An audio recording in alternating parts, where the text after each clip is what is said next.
दोस्तों, यदि मैं आपसे एक प्रश्न करूं कि प्राचीन भारतीय सामाजिक व्यवस्था, जिसे आप आज की डेट में हिंदू सामाजिक व्यवस्था कह सकते हैं, उनमें समाज कितने वर्णों में विभाजित था, तो निश्चित रूप से आप कहेंगे कि 4 वर्ण थे, जिन्हें क्रमशः ब्राह्मण, क्षत्रिय, वैश्य और शूद्र कहा जाता है।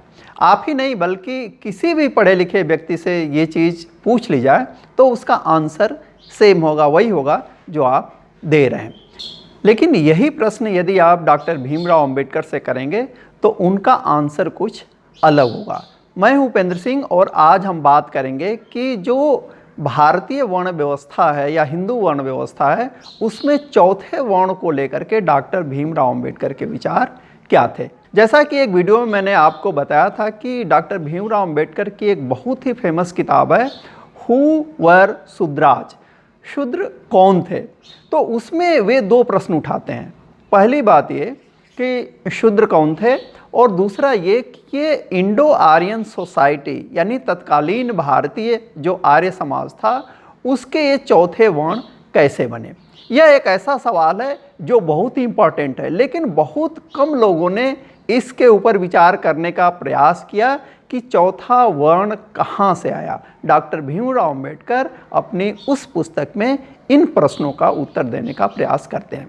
यहाँ एक बात क्लियर है कि अंबेडकर साहब जब ये कहते हैं कि शूद्र चौथा वर्ण कैसे बने, इसका मतलब ये हुआ कि डॉक्टर अंबेडकर ये मानते हैं कि प्रारंभ में जो इंडो आर्यन सोसाइटी थी, यानी ऋग वैदिक जो सामाजिक व्यवस्था थी, उसमें शुरुआत में 4 वर्ण नहीं थे।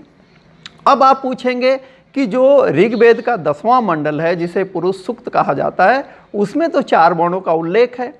पुरुष सूक्त में कहा गया है कि ब्राह्मणों की उत्पत्ति यानी ब्राह्मण वर्ण की उत्पत्ति जो है एक दिव्य पुरुष के मुख से हुई है, उसकी भुजाओं से क्षत्रिय उत्पन्न हुए, उसके उदर से वैश्य उत्पन्न हुए और उनके जंघे से उत्पन्न हुए थे शूद्र। लेकिन डॉक्टर भीमराव अंबेडकर कहते हैं कि यह जो 10वां मंडल है और स्पेशली इसमें यह जो पुरुष सूक्त है, यह एक इंटरपोलेशन है यानी छेपक है, जिसे बाद में निहित स्वार्थों ने अपने कुछ निहित उद्देश्यों की पूर्ति के लिए जोड़ दिया।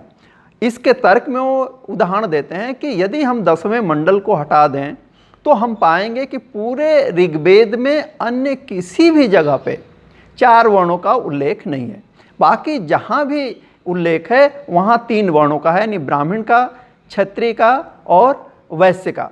शूद्र वर्ण का प्रयोग केवल और केवल 10वें मंडल में है। इससे डॉक्टर अंबेडकर यह प्रमाणित करते हैं कि नहीं, शुरुआत में केवल 3 वर्ण थे।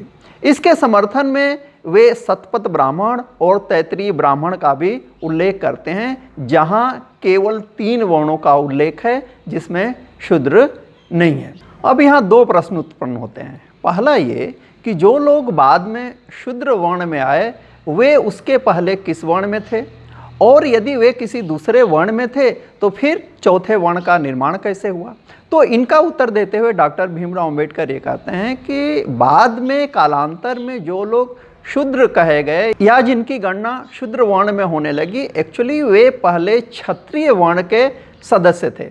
इसका मतलब ये हुआ कि जो इंडो आर्यन सोसाइटी थी, उसमें कालांतर में शूद्र कहे जाने वाले लोग उस सोसाइटी के पार्ट थे। और इसका एक प्रमाण ये भी है कि यदि आप देखेंगे, कौटिल्य को देखेंगे, तो कौटिल्य ने शूद्रों को भी आर्य कहा है। शूद्रों को अनार्य के रूप में देखने या कहने की जो परंपरा शुरू होती है, वह शुरू होती है मनु के बाद, जो इस तरीके से उनका वर्णन करते हैं कि ये इंडो आर्यन सोसाइटी के मूल अंग से अलग हैं और अनार्य हैं। अब यहाँ सवाल ये उत्पन्न होता है कि यदि शूद्र मूल रूप से क्षत्रिय वर्ण के मेंबर थे, तो ये चौथे वर्ण में कैसे आए या इनको शूद्र क्यों कहा जाने लगा।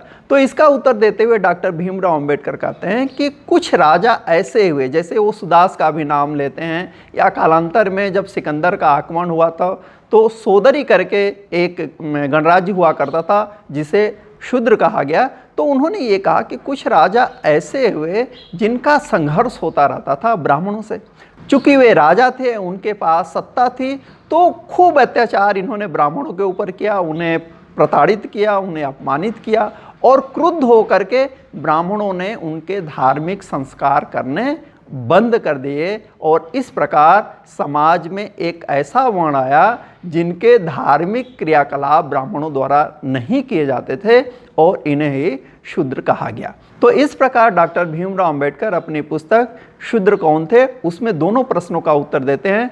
पहला ये कि शूद्र कौन थे, तो शूद्र मूल रूप से इंडो आर्यन सोसाइटी के पार्ट थे और ये शूद्र कैसे हुए या चौथे वर्ण का निर्माण कैसे हुआ, तो इसके आंसर में वो कहते हैं कि वे शासक जिन्होंने ब्राह्मणों पर अत्याचार किया, उन्हें प्रताड़ित किया, उनसे नाराज होकर के ब्राह्मणों ने उनका और उनके परिवार का धार्मिक संस्कार करना बंद कर दिया और इस प्रकार चौथे वर्ण का निर्माण हुआ। लेकिन यहाँ डॉक्टर भीमराव अंबेडकर एक और बात करते हैं कि प्राचीन समय में केवल भारतीय समाज में ही वर्ग या वर्ण का विभाजन नहीं था।